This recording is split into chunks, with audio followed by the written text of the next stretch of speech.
வணக்கம். இது தமிழ் டைலாக் 2.0. களம் 8ல் இந்த சவுண்ட் அக்காவையும் ஜாக்லின் அக்காவையும் பொலன்னு புலகுறாரு விஜேஎஸ். இந்த தர்ஷிகா இஷ்யூவை வச்சு தான் அப்போ பார்த்தீங்கன்னா ஜெஃப்ரிக்கு பனிஷ்மெண்ட் கொடுத்துட்டாங்க அப்படின்னு சொல்லிட்டு அதனால் வெறுப்பு காட்ட வந்தாங்க. அதே கோவா கேங், அந்த கோவா கேங்கின் ரூல்ஸு, அந்த டுபாகோ ரூல்ஸ் தான் காரணம்.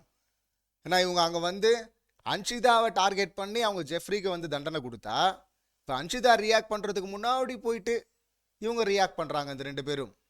அதில் குறிப்பாக ஜாக்லின் அவங்க வந்து ஜாக் தெரேஸ் ஆகிட்டாங்க டப்புன்னு. இப்போ கூட என்ன சொன்னாங்க, சார் எனக்கு வந்து ஃபிசிக்கலாக யாரையாவது ஹர்ட் பண்ணால் எனக்கு பிடிக்காது சார். அப்படியா சார்? அப்போனா வந்து ஹர்ட் பண்ண போனது ரயான் தானே ராணுவ அடிக்க போனான் டாஸ்க் முடிஞ்சதுக்கப்புறமா. அங்கெல்லாம் நீங்கள் கோவப்பட்டு பொங்குன்னு பொங்கணும். ஆனால் ரயானுக்கு ஆதரவாக ராணுவ வீட்டில் இவங்க போய் பொங்கிட்டு இருந்தாங்க. கேட்டால் அவன் ஜெஃப்ரியை லாக் பண்ணிட்டான், வயிற்றுல லாக் பண்ணால் ஸ்ட்ரோக் ஆவாதா அப்படின்லாம் வர அறிவுபூர்வமாலாம் கேட்டிருந்தாங்கல்ல. இப்போ பார்த்தீங்கன்னா ஜெஃப்ரியை போய் ஸ்டாப் பண்ணது இல்லாமல் ஜெஃப்ரிக்கு இனிதான் பனிஷ்மெண்ட் கொடுத்த சீப்ப அப்படின்லாம் சொல்கிறது பைத்தியக்கார டேஷ் அப்படின்லாம் கூட கெட்ட வார்த்தை கூட பேசியிருக்கிறாங்க இவங்க ஜாக்லின். அதெல்லாம் பேசினதுக்கு அப்புறமா தான் தர்ஷிகா வந்து அங்கே சொல்கிறாங்க, இந்த மாதிரிலாம் பேசாதுன்னா நான் அப்படி தாண்டி பேசுவேன் அப்படின்னு சொன்னதுக்கப்புறமா இது ஒன்றும் உங்கள் அப்பா வீடு கிடையாது அப்படின்னாங்க. உங்கள் அப்பா வீடு கிடையாதுன்னு சொன்னதுக்கு பார்த்தீங்கன்னா உடனே இந்த சவுண்ட் அக்கா பாஞ்சு, எதுக்கு அவங்க அப்பாவை இழுக்கிற அப்படின்னு லிட்டரலாக அடிச்சிருச்சுங்க. அடிச்சுட்டு இவங்க வந்து தடுக்கிறாங்க, எல்லாரும் முத்துக்குமரன் எல்லாரும் தடுக்கிறாங்க. டக்குன்னு திரும்பி ஊன்னு அழு முடியுமா? அழுனா எவ்வளோ பெரிய டுபாகோராக இருக்கணும் இது. போய் அடிச்சுட்டு அழுவாங்களா? அதுலேயும் மார்க் பண்ணுறதுலாம் இவங்க பிஹெச்டியில் இங்கே வந்து இந்த ஊவா டாக் மாதிரி தானே கத்திக்கிட்டு இருந்தாங்க. 3-4 டாக் சேர்ந்து கத்தனா எப்படி இருக்குமோ அந்த வெரைட்டியெல்லாம் காட்டுறாங்க. அதில் அக்காவுடைய ஒரே டேலண்ட்டு அதுதான், பேச தெரியாது, எனக்கு எதுவும் வராது, ஆனால் இந்த மாதிரி நாய் மாதிரி வந்து மார்க் பண்ண தெரியும் கத்தி. இப்படி பண்ணாங்கல்ல அவங்க. அதையும் இன்னைக்கு விஜய்ஸ் வந்து கேட்டிருக்கிறாரு. இப்படி பாஞ்சி அடித்ததில் வந்து உனக்கு என்ன சொல்கிறதுன்னே தெரில சௌந்தர்யா அப்படிங்கிறாரு. ஒன்றும் சொல்ல முடியாது. என்ன சொல்லுவாங்க, எனக்கு அப்படி தோணுச்சு சார், தோன்றதெல்லாம் செய்கிறதுக்கு பேர் நோய் சார், தூக்கி வெளியே போடுங்க சார் அப்படின்னு தான் நமக்கு சொல்ல தோணுது. இந்த சவுண்ட் அக்காவுடைய பிஆர் கும்பல் என்ன உருட்டி இவனுங்களுது. அதாவது இவங்களுக்கு வந்து இன்னும் கொஞ்சம் டைம் கிடைச்சா, ஸ்பேஸ் கிடைச்சா இவங்களால வெளியே அவங்கள காட்ட முடியும் அப்படின்னு ஒரு வகையில் பரிதாபப்பட்டு, இந்த முறை வேணாப்பா ஒரு வாரம் டைம் கொடுப்போம்பா அப்படின்னு பரிதாபப்படலாம் ஒரு கண்டஸ்டண்ட்டை பார்த்து.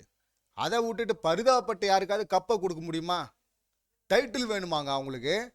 வெளியே இருக்கிற அந்த பிஆர் கும்பல் உருட்டுறது. அக்கா என்ன பண்ணாங்க? ஒன்றும் பண்ண மாட்டாங்க, ஆனால் டைட்டில் எடுத்து கொடுத்துடணும். எதுக்கு டைட்டில்? பரிதாபப்பட்டு கொடுக்கணும் இல்லை மார்க் பண்ணது கொடுக்கணுமா? இல்லை இந்த நாய் மாதிரி குலைக்கிறது தான், கத்துறது, இதுக்கு தான் டைட்டில் அப்படின்னா அப்போ டைட்டில் கொடுக்கலாம். பட் பிக் பாஸ் டைட்டில் அது கொடுக்க மாட்டாங்களே எனக்கு தெரிஞ்சு. அப்புறம் எப்படி அக்காவுக்கு இந்த டைட்டில் கொடுப்பாங்க? இல்லை பாஞ்சு போய் அடிக்கிறது. எப்போவுமே பாருங்க, இங்கே ஜாக்லின் கிட்ட பேசினா இவங்க ஓடி வந்து அடிக்கிறது, இங்கே பேசினா அவங்க ஓடி வர்றது. இதுதான் கேங் ரூல் இல்லை அவங்களது. விட்டு கொடுக்க கூடாது, தப்பு பண்ணாலும் விட்டு கொடுக்க கூடாதா? எல்லாத்துக்கும் மேலே நேற்று ஜெஃப்ரியை முதுகில் குத்துனாங்க பாருங்க. இவங்க முதுகில் குத்துனது தான் அது ஃப்ரைடே எபிசோடில். ஏன்னா தப்பை நீ தடுக்கணும்னா நீ தான் அங்கே ஸ்பாட்லேயே இருக்கிற. அவன் ஒன்றும் ஆக்சசிபிள் இல்லாத ஆள் கிடையாது ஜெஃப்ரி. அவன் அங்கே வந்து 2வது முறை டீ கேட்குறான்னா நீ அங்கேயே ஸ்டாப் பண்ணியிருக்கலாம்.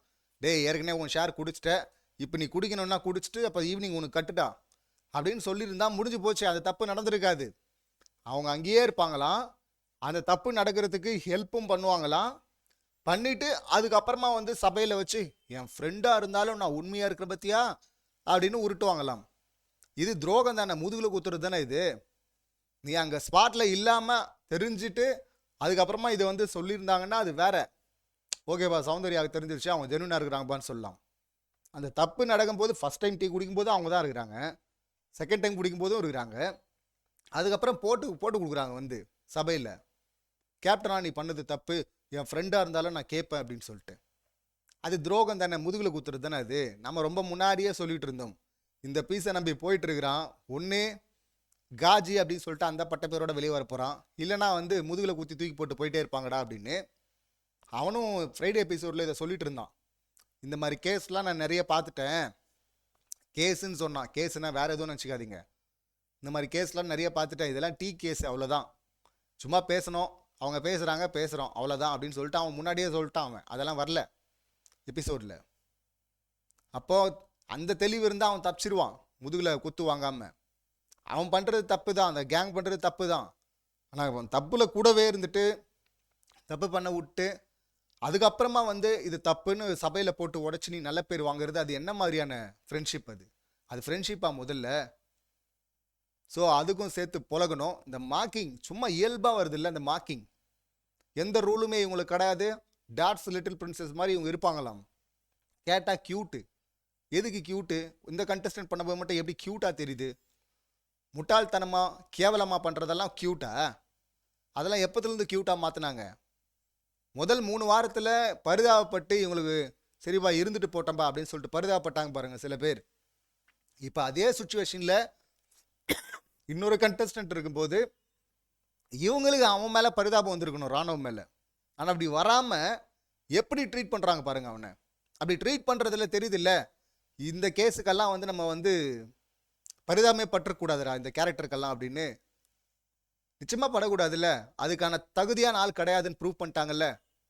இவங்கள போல சுச்சுவேஷனில் இன்னொருத்தர் இருக்கும்போது இவங்க அவங்ககிட்ட கனிவாக அக்கறையாக நடந்துக்கிட்டு இருந்தா அப்போ இவங்க தகுதிப்பா, இவங்கள பாவம் பார்த்தோம், பரிதாபப்பட்டோம், இவங்களுக்கு வந்து மக்கள் கொஞ்சம் சப்போர்ட் பண்ணாங்க, அதுக்கப்புறம் அதே சுச்சுவேஷனில் இருக்கவங்களுக்கு அவங்க கை கொடுத்து தூக்கி விட்றாங்க அப்படின்னா அது ஒர்த்து, அது மக்களின் அந்த பரிதாபத்தை வந்து மதிக்கிறாங்க அப்படின்னு அர்த்தம்.